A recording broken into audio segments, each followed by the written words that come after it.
Bonjour, pouvez-vous vous présenter en quelques mots s'il vous plaît? Je suis Stéphane Bonnebouche, gérant de la société BGA Motors. Cette société, nous l'avons créée en 2005. C'est une société familiale. Je travaille avec mon épouse et ma fille et du personnel fidèle depuis 2005. Pouvez-vous m'expliquer en quoi consiste exactement votre métier s'il vous plaît? Acheter et revendre des voitures, réviser les véhicules, les livrer à nos clients, rechercher des véhicules pour les clients qui passent, pour qui on n'aurait pas les produits sur place, trouver des solutions pour vendre le nombre de véhicules nécessaires au bon fonctionnement de BGA Motors. Très bien. Quelles sont les différentes étapes de la construction d'un garage automobile? La construction d'un garage automobile, c'est-à-dire la construction, C'est-à-dire la création. la création. La création, il faut tout simplement avoir des fonds déjà au départ pour pouvoir acheter du stock, Oui, avoir des fournisseurs automobiles. Il faut aussi bien connaître le métier de la mécanique, qui oui, est très très important parce que dans ce métier, il faut quand même être capable de vendre des véhicules de bonne qualité. oui. Pour ça, il faut être technicien minimum. Même si on vend des voitures, on doit être un minimum connaisseur. Au-delà de tout ceci, il faut avoir un bon emplacement, une belle affaire au mieux pour pouvoir avoir quelque chose qui sécurise les clients et qui donne envie de rentrer.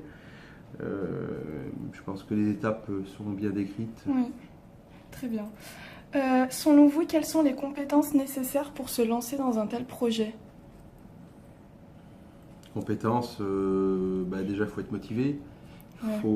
C'est, je pense, qu'une des compétences les plus importantes. On peut appeler ça une compétence, on peut aussi appeler ça Ouais, une qualité. une qualité, mais au-delà de la compétence, il y a la motivation. Après la compétence, il faut connaître le métier, il faut savoir. Ouais. Je pense qu'un vendeur autre que dans l'automobile peut très bien réussir dans ce domaine, dans la mesure où il serait motivé et puis qu'il aurait une bonne prestance Ouais. auprès des clients, selon les voitures, les marques, les modèles. Après, ça va varier. Et après, je pense qu'on a fait le tour, hein. Les Ouais. compétences, si on peut parler plusieurs langues, c'est pas plus mal. Dans ce métier-là, on peut être amené à vendre des voitures à l'étranger ou à en acheter. Donc il faut essayer de parler autre chose que la langue française si on veut essayer d'exporter ou d'importer.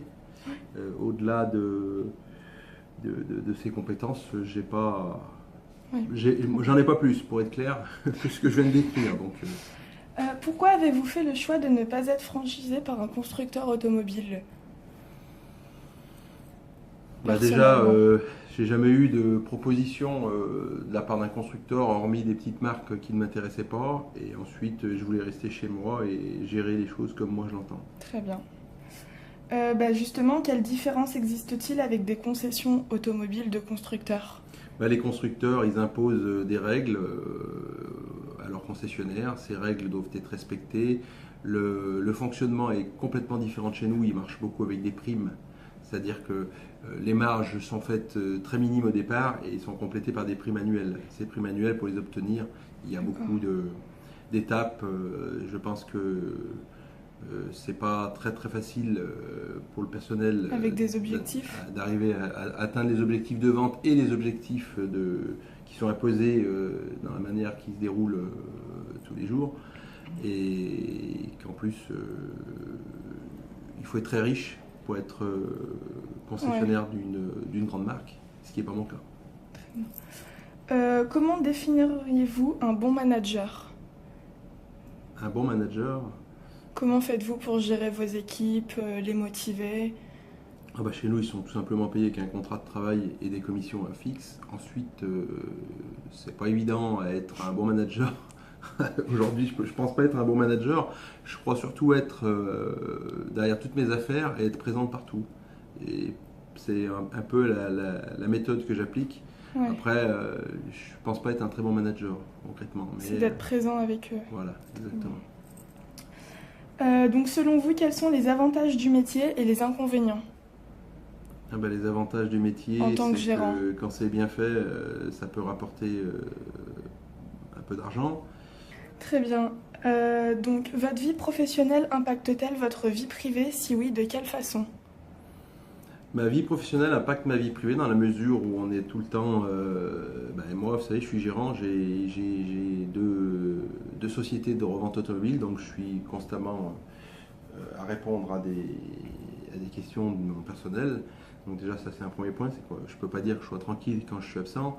Dans la vie privée, c'est vrai qu'après, moi je travaille en famille, donc c'est toujours un peu plus compliqué de faire la part des choses, mais globalement, je vais pas me plaindre. Comment faites-vous pour fidéliser vos clients? Alors là, ça c'est une question. Les clients, est-ce qu'il faut croire en la fidélité aujourd'hui? Moi, je n'y crois pas beaucoup. Je pense tout simplement que d'être toujours à jour des produits, d'être tout le temps dans les bons prix et les bons produits font que les clients vont rester fidèles. Mais au-delà de ceci, la fidélité et le relationnel, je travaille avec pas mal de clients, moi personnellement, et j'ai du relationnel par rapport à ces clients. Mais au-delà de ces clients, les clients qu'on ne connaît pas, je ne suis pas certain qu'ils puissent être fidèles dans le temps si on n'a pas les produits à proposer qui soient achetés. Sur quels critères recrutez-vous de nouveaux employés? Par exemple, on parlait tout à l'heure des compétences. La motivation, ce qui compte le plus pour moi, c'est la motivation de la personne, être disponible, et puis bonne présentation, honnête, et quelqu'un qui soit capable de tenir les engagements qu'il prendra auprès de ses clients. Après, la compétence, les diplômes, etc., c'est un plus, mais c'est pas ce que je vais regarder avant. Moi, en ce qui me concerne, ce qui est complètement le contraire dans une concession. Pour revenir à la concession, il faut des diplômes. Chez nous, on va regarder, forcément dans les diplômes, on va regarder d'avoir des gens motivés, honnêtes et avec une bonne présentation. Très bien. La connaissance technique des voitures est-elle selon vous nécessaire à leur vente? Oui, c'est ce que je vous disais tout à l'heure. Il faut vraiment quand même malgré tout connaître le minimum pour pouvoir répondre aux questions des clients.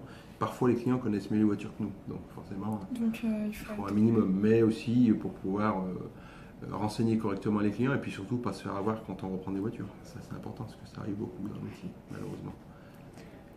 Existe-t-il des conflits avec les entreprises concurrentes? Oui. Et si oui, comment les gérez-vous? On les gère en faisant nos affaires de notre côté et en essayant de rester,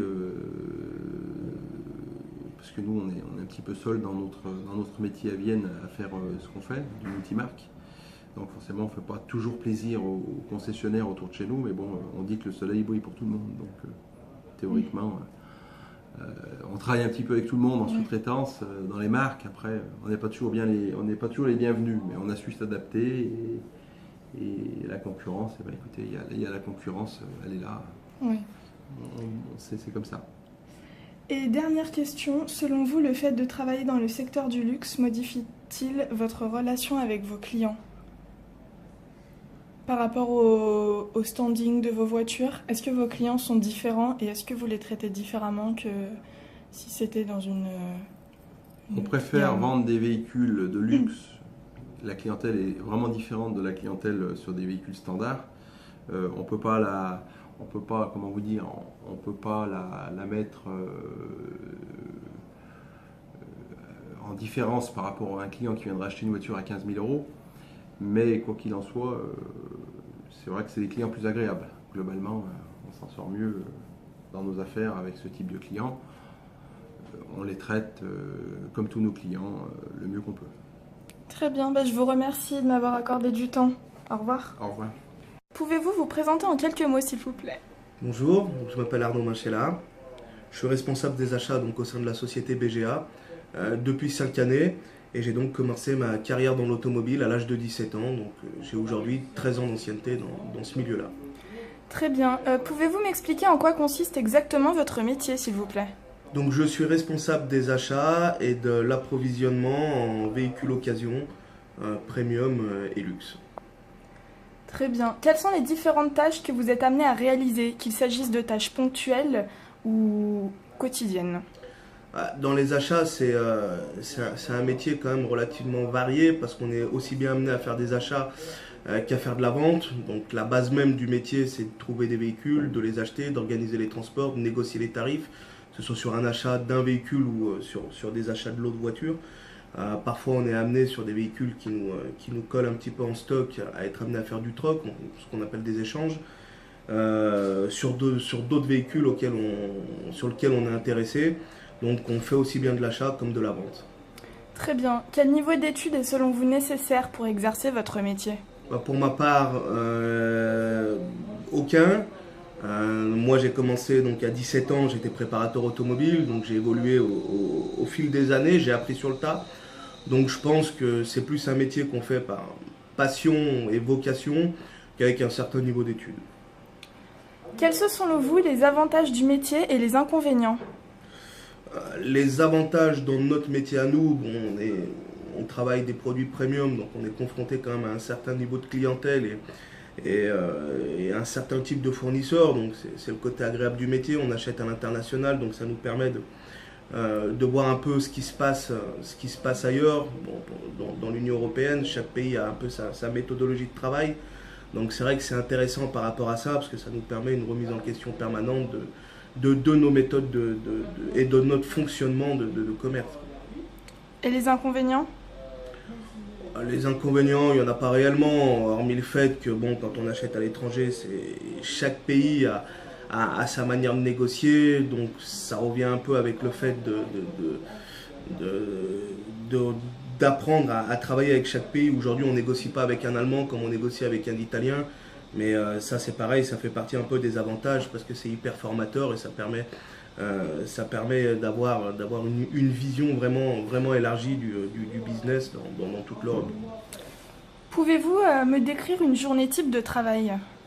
Là, on n'a pas réellement de journée type de travail parce que bon, on travaille à la demande du client, donc on peut passer une journée à chercher un véhicule pour un client. On a des ventes aux enchères qui sont assez ponctuelles. On achète aussi en fonction de ce qu'on va avoir besoin en stock. Donc une journée type, il n'y en a pas réellement. Ça va vraiment être en fonction de la demande de l'entreprise. On va organiser nos journées par rapport à nos besoins. Selon vous, quelles qualités sont nécessaires pour exercer ce métier? L'organisation, parce que quand on achète à l'étranger, chaque régime de TVA est différent. Comme j'expliquais tout à l'heure, chaque pays a son fonctionnement, chaque pays a ses codes dans la négociation. Donc il faut être organisé, il faut être patient, parce que dans la négociation automobile, quand on achète une voiture, même si on a un client en face, même si c'est un véhicule qu'on veut avoir en stock, il faut quand même approcher la négociation avec beaucoup de recul, dans le sens où si on se précipite trop, le client en face sera moins à même de pouvoir lâcher. Sur le tarif, si on laisse traîner les choses, si on montre un intérêt sans réellement d'intérêt, on a tendance à négocier toujours un petit peu mieux. L'humilité aussi, parce que bon, si on arrive aujourd'hui en conquérant avec le panneau BGA Motors, spécialiste du bureau premium, 130 véhicules en stock, on est des caïds, on est les meilleurs. Bon, l'approche est quand même un petit peu compliquée. Il faut arriver avec un petit peu sur la pointe des pieds. Ils n'aiment pas trop les conquérants. Et une remise en question permanente aussi, parce qu'aujourd'hui on peut avoir des véhicules en stock qui vont très bien se vendre. Il y a des produits saisonniers, il y en a d'autres qui le sont moins. Il y a des pays qui referment à l'export, il y en a d'autres qui réouvrent. Donc aujourd'hui on travaillait pendant des années avec l'Italie. Aujourd'hui l'Italie c'est un marché qui est un peu moins intéressant, donc voilà, il faut s'adapter. Aujourd'hui on va dans des pays comme les Pays-Bas, on va dans des pays comme l'Autriche, on va dans des pays comme la Suède. C'est des pays auxquels on n'aurait jamais pensé il y a quelques années à travailler, il y a quelques années en arrière, et avec qui on fait énormément de volume aujourd'hui. Très bien. Existe-t-il des conflits avec les autres entreprises auxquelles vous achetez des voitures? Bien sûr. Nous on est gros faiseurs, donc on achète dans toute l'Europe, on ne se déplace pas forcément pour aller voir les véhicules. Donc on a notre réseau de concessionnaires avec qui on travaille, d'autres avec qui on ne travaille pas forcément. Quand un professionnel nous annonce un certain nombre de frais sur un véhicule et que le véhicule arrive, qu'il est non conforme, eh effectivement c'est source à conflit, parce que derrière il faut renégocier le tarif. Parfois ils ne veulent pas, et c'est là où on rentre dans des discussions où malgré tout il ne faut pas braquer les gens. Ça reste mal. Nous aujourd'hui, la clé de notre réussite, c'est un bon réseau de fournisseurs. Un bon réseau de fournisseurs, quand il y a conflit, il faut l'approcher, mais il faut l'approcher avec des pincettes. Donc voilà, c'est quelque chose qui est relativement compliqué à gérer. Mais ça existe, ouais. Il y en a quelques-uns. Ouais. Comment repérez-vous les bonnes occasions d'achat de voiture? Alors après, ça vient pareil avec le temps, c'est une question de feeling. Aujourd'hui, on arrive sur une liste de 30, 40, 50 véhicules qu'un fournisseur va nous proposer. Eh ben, au premier coup d'œil, au premier jet, on va réussir à faire une présélection de 10, 15 véhicules parce qu'avec le temps, on a le marché en tête et parce qu'on sait qu'un véhicule sur liste, il est bien placé ou il n'est pas bien placé. Très bien. Et dernière question, votre réseau est-il important dans l'exercice de votre métier? C'est très très important, aussi bien au niveau des achats, parce que forcément, on essaye d'instaurer une relation de confiance avec les concessionnaires de certaines marques qui veulent pas forcément commercialiser de véhicules d'autres marques. Donc aujourd'hui, ils font appel à des revendeurs occasion multimarques comme nous pour leur couvrir les véhicules. On est sur un certain niveau de véhicules avec des tarifs conséquents, donc il faut instaurer comme une très très bonne relation de confiance. De bouche à oreille, le concessionnaire va passer le mot à un autre concessionnaire, qui va passer le mot à un autre concessionnaire, et à un autre fournisseur, et ainsi de suite. Donc c'est très très important le réseau dans notre métier, aussi bien au niveau des achats comme au niveau de la vente, parce que c'est pareil, la vente, on ne vend pas qu'à des clients de la région, on vend à des clients de partout en France, et aussi à des amis, d'amis, de collègues et de clients. Donc vous voyez, le réseau c'est très très très important dans notre métier. Très bien, je vous remercie de m'avoir accordé un petit peu de temps. Au revoir. Eh ben de rien, merci. Bonjour, pouvez-vous vous présenter en quelques mots s'il vous plaît? Oui, alors bonjour, je m'appelle Cléa Bonnebouche, je travaille chez Béja depuis 2013 et je suis vendeuse aussi également depuis 2013. Très bien. Pouvez-vous m'expliquer en quoi consiste exactement votre métier s'il vous plaît? Mon métier consiste à vendre des véhicules. Très bien. Quelles sont les différentes tâches que vous êtes amené à réaliser, qu'il s'agisse de tâches ponctuelles ou quotidiennes? Donc les tâches que je suis amenée à réaliser, c'est afficher les PLV dans les véhicules, donc tout ce qui est prix de vente, les caractéristiques techniques du véhicule, les options. Je renseigne les gens aussi, donc il est renseigné d'y vendre aussi. Je fais l'entretien du showroom, donc on doit enlever les poussières qu'il y a sur les véhicules. Parce que l'entretien ça compte, si les véhicules ils sont pas beaux, ça attire moins l'œil. Et on fait également des financements, on finance donc les véhicules. Et on fait également les livraisons, donc sur place. On définit un jour de livraison avec le client, avec une certaine heure. Et puis voilà, je lui fais la mise en main, je lui explique, on fait les papiers, je prends un chèque pour la carte grise, je prends un chèque du véhicule. Puis voilà, je lui fais signer plusieurs papiers en fait. Quel niveau d'études est selon vous nécessaire pour exercer ce métier? Il n'y a pas spécialement de niveau d'études, moi je pense que c'est l'expérience qui prime. Très bien. Selon vous, quels sont les avantages du métier et les inconvénients?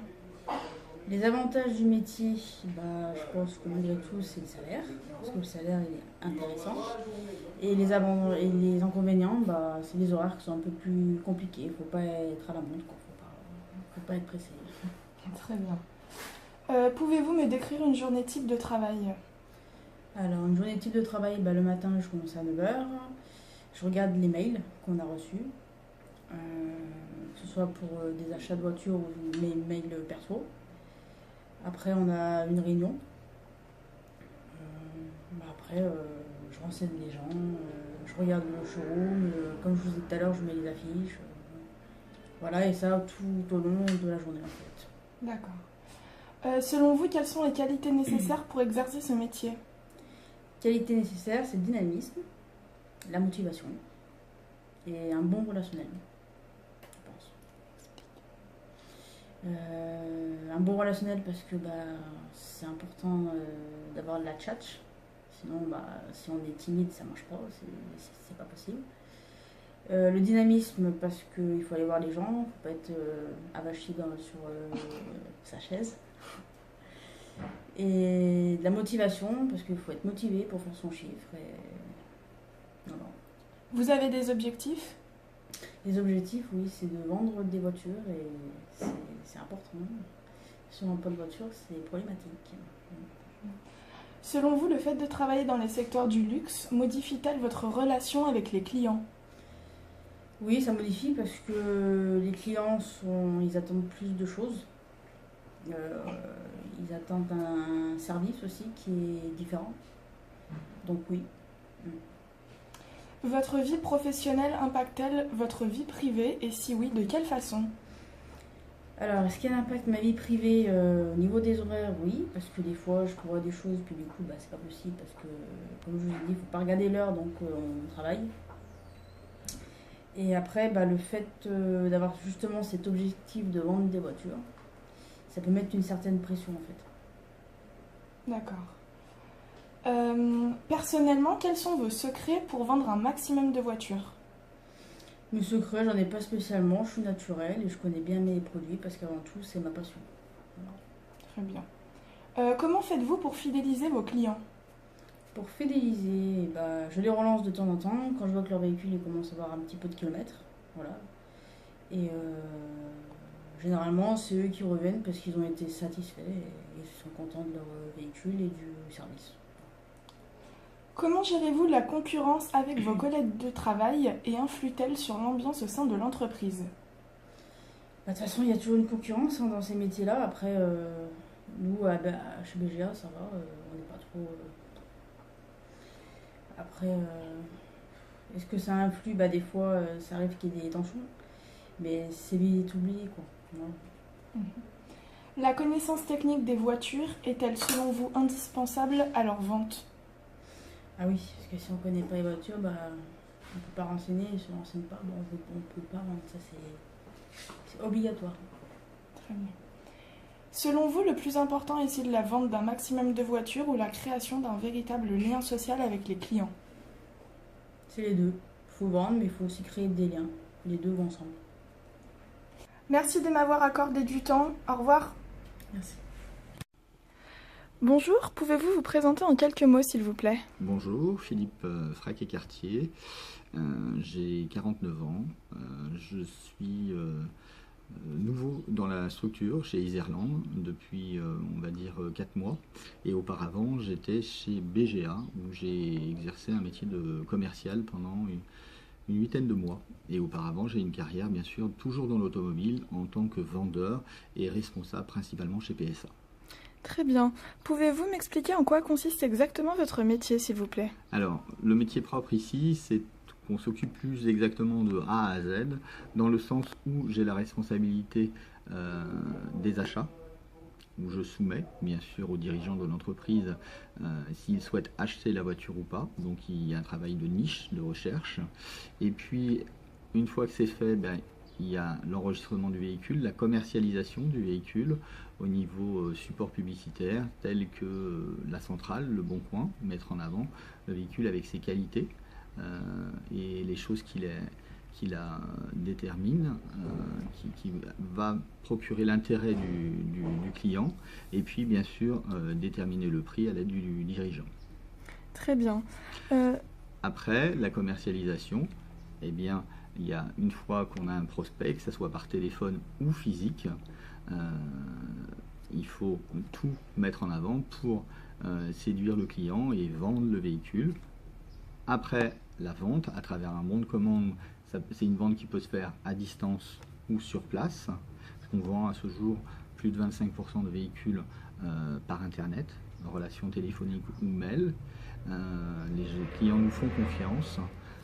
Donc 25%, et puis sinon le reste sur place à travers des échanges de mails, et comme ils sont sur la région, on les invite à se rendre visite pour voir le produit. On concrétise la vente. Ensuite, mon métier est encore la suite, dans le sens où il y a la préparation du véhicule, le suivi, contrôle technique, révision, les frais de remise en état s'il y en a à faire, préparation esthétique, et après la mise en main et livraison administrative du véhicule. D'accord, c'est très complet. Oui. Quel est, selon vous, le niveau d'études nécessaire pour exercer votre métier? Alors, on va dire quelqu'un peut être autodidacte, mais je préconiserais plutôt d'avoir minimum un bac, voire un bac plus 2 pour avoir la culture générale. D'accord. Selon vous, quels sont les avantages du métier et les inconvénients? Alors les avantages du métier, c'est comme à l'école, c'est-à-dire qu'il faut travailler beaucoup. Oui. Si on aime son métier, on ne compte pas les heures, il faut faut pas compter les heures.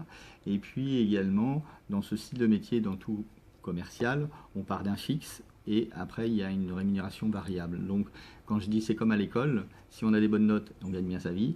Si on a Exactement. de mauvais résultats, Ouais. on ne gagne pas sa vie, on n'est pas amené à faire ce métier. D'accord. Excusez-moi, je vais répondre Il au n'y a pas de téléphone. souci. Priorité aux clients. Donc, pouvez-vous me décrire une journée type de travail, s'il vous Alors, plaît? une journée type de travail, pour moi, la première chose qu'on doit regarder, c'est la visibilité, l'attractivité, puisque avant tout, on est là pour proposer des produits aux clients, des véhicules. C'est regarder déjà au niveau virtuel, ce qu'on appelle Internet, le matin, on a des indices sur la centrale, sur le Bon Coin, si nos annonces sont vues par rapport à la veille. Également, les gens, les internautes, le soir, peuvent nous envoyer un mail et y répondre également. Le matin, faire un tour du showroom si tout est bien exposé au niveau des véhicules, s'ils sont toujours attractifs, se positionner en tant qu'œil client si ça donne envie, acquérir. Voilà la première chose du matin. Après, il y a toujours des affaires en cours et bien rechercher si bien sûr il y a un client, le relancer si on l'a vu la veille ou avant-veille.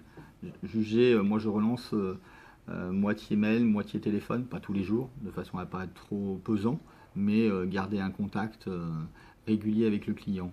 Et puis également j'ai un autre rôle, l'approvisionnement du stock. Donc ça fait partie des critères. Rechercher des véhicules, parce que plus on a de stock, plus on est susceptible de vendre des voitures, et chercher de produits faciles et intéressants à vendre. Donc ça c'est une chose. Et puis après, dans la journée type, il y a toujours, pas toujours, mais il peut y avoir une livraison, donc un dossier à préparer, voir si la voiture est prête à livrer, ce qu'on peut donner au préparateur ou en suivi un mécanique, de façon à s'organiser, si c'est pas aujourd'hui, mais dans les jours à venir, suivi. Et puis, il y a des choses qui se naviguent dans la journée. Très bien. Quelles sont selon vous les qualités nécessaires pour exercer votre métier? Alors, une bonne connaissance générale, connaissance des véhicules aussi également, du marché automobile, le marché évolue, être commerçant, être avenant auprès des clients, sympathique, avoir envie de discuter, mais pas que des voitures. Vous savez, ça remonte à des années, les gens soulevaient les capots moteurs. Aujourd'hui, on va dire un client sur 30 soulève le capot moteur. Plus intéressé par la ligne, la coupe, les intérêts des véhicules. Voilà. Et puis faire preuve de pugnacité, parce que la moindre des choses pour moi, c'est lorsqu'un client nous appelle ou nous rend visite, c'est de prendre ses coordonnées. Forcément, s'il nous appelle ou s'il nous rend visite, c'est qu'il a une idée derrière la tête. Il peut être pas forcément acheteur aujourd'hui, mais dans quelques temps, peut être acheteur. Et puis, le remercier par un mail de sa visite, qui nous rappelle, voilà, avoir un suivi, mais surtout avoir une bonne découverte au niveau du client. Très bien. Cerner ses besoins. Selon vous, le fait de travailler dans le secteur du luxe modifie-t-il votre relation avec vos clients? Dans tout commerce à ce jour, Internet est un moyen d'information. Les gens connaissent, se focalisent sur un type de produit. Donc bien sûr, on ne peut pas tout connaître, mais avoir une connaissance assez approfondie. Et puis, la moindre des choses, c'est de reconnaître, si on ne sait pas, de dire je me renseigne de façon à apporter la bonne vérification, parce que souvent, certains clients connaissent plus que vous dans le détail, et puis créer une relation de sympathie. Alors après, dans le luxe, les clients attachent beaucoup d'importance au service, à la qualité, à la prestation de service. Parfois, ça peut être un achat coup de cœur, parfois ça peut être un achat plaisir, et de leur apporter la facilité à acquérir ce produit, et les accompagner dans cet acte, et leur donner vraiment à leur service. Votre vie professionnelle impacte-t-elle votre vie privée? Et si oui, de quelle façon? Moi, je pense que quand on est un vendeur de véhicules, on est vendeur dans l'âme. Bien sûr, dans son entourage, il n'y a rien de tel. Les gens, c'est pas Au contraire, ils doivent savoir que vous vendez des voitures, où vous travaillez, s'ils ont envie, dans leur environnement professionnel ou personnel, s'ils peuvent vous amener des clients. Première chose, c'est au contraire pour moi, c'est un plaisir de travailler dans le véhicule et c'est une passion. Également, c'est un métier où on n'a rien sans rien, comme je vous ai dit, on travaille beaucoup, on fait beaucoup d'heures, donc il y a un impact, et c'est un choix de cette profession, où on n'a pas des horaires fixes, et on a des horaires avec une amplitude de travail assez importante. Donc la vie privée, souvent dans ma famille, on me dit, ou mon épouse me dit, tu fais passer ton travail avant la vie privée. Mais il y a des avantages et des inconvénients qu'on retrouve dans chaque métier. Très bien. Comment faites-vous pour fidéliser vos clients et vendre un maximum de voitures? Alors, vendre, c'est-à-dire qu'un client, généralement, la moindre des choses, moi j'ai par habitude, le jour de la livraison, de dire à un client, s'il est satisfait, eh bien qu'il n'hésite pas à en parler, parce que forcément, en France, et comme dans d'autres pays, les gens aiment bien avoir de jolies voitures et attachent beaucoup d'importance. On a encore la notion de propriété en France, que dans d'autres pays, la location est beaucoup plus développée. Quelqu'un qui change de voiture, son entourage va forcément le remarquer, ses collègues de travail, sa famille, ses voisins. Donc pour lui, ça sera un plaisir de faire voir qu'il a un véhicule automatiquement. S'il est bien servi, s'il en est bien content, il n'hésitera pas à vous recommander. Donc lui remettre quelques cartes de visite le jour de la livraison, lui dire si un de vos relations vous demande où vous avez eu cette voiture, n'hésitez pas à communiquer ma carte de visite et mes coordonnées, ça sera la meilleure façon de me remercier. Donc le bouche à oreille. Après moi je suis encore assez trop récent dans ce poste dans l'entreprise d'Easyland pour avoir un retour encore. Ça se fait au bout de plusieurs mois. Mais la fidélité c'est important. Et puis également, vous parliez tout à l'heure, mais ça existe dans la marque généraliste, un client, moi j'ai par habitude de l'accompagner avant l'achat, pendant l'achat et après. Je me pose toujours la question lorsque j'achète quelque chose, si j'ai envie, ça sonne et on ne décroche pas. Je me dis le jour où je suis en panne d'un matériel, ça peut être ici ou véhicule, comment ça se passera. Donc il n'y a rien de plus déplaisant, une fois que vous avez acheté et que vous avez signé le bon de commande, que le vendeur vous ignore, ou quand vous avez un souci, qu'il ne soit pas à l'écoute. Donc la meilleure fidélité, c'est lorsque un client vient à l'atelier ou vient chercher un papier, c'est que vous lui accordez un petit moment de conversation et d'échange, ou déjà l'appeler par son nom. Déjà si on essaye de se rappeler, d'avoir une bonne mémoire, de dire, au lieu de dire bonjour monsieur, dire monsieur Durand, voilà, et ça fait toujours plaisir. Je pense que c'est la même chose lorsqu'on a un coiffeur et on y va plus régulièrement que de changer de voiture. Lorsqu'on est bien servi, eh bien, on reste à l'endroit où on va se faire couper les cheveux. Pour la voiture, si on est bien servi, pourquoi ne pas changer, même s'il y a beaucoup d'informations à l'extérieur et de concurrence. Selon vous, donc le plus important, c'est la vente d'un maximum de voitures ou la création d'un véritable lien social avec les clients? Les deux. Ça va ensemble? Ça va ensemble pour moi. Alors après, oui, il y a l'étendue des réseaux sociaux, mais ça peut être qu'un complément, c'est pas une priorité, les réseaux sociaux. Et dernière question, votre réseau personnel est-il important dans l'exercice de votre métier? Important, oui et non, mais je vais dire que les gens aujourd'hui, j'en ai vendu quand même dans ma carrière beaucoup de voitures auprès de mon entourage. Ici, ça commence à prendre. Après, on est dans le haut de gamme, donc je ne connais pas que des gens fortunés ou d'un certain niveau, puisque le prix moyen est un peu plus élevé que les marques généralistes. Donc, je n'ai pas que des amis qui ont beaucoup d'argent. Donc, il en faut pour tout le monde. Mais restez humble également. Très bien, et je vous remercie de m'avoir accordé du temps. Merci. Et puis, bonne journée. Bon courage.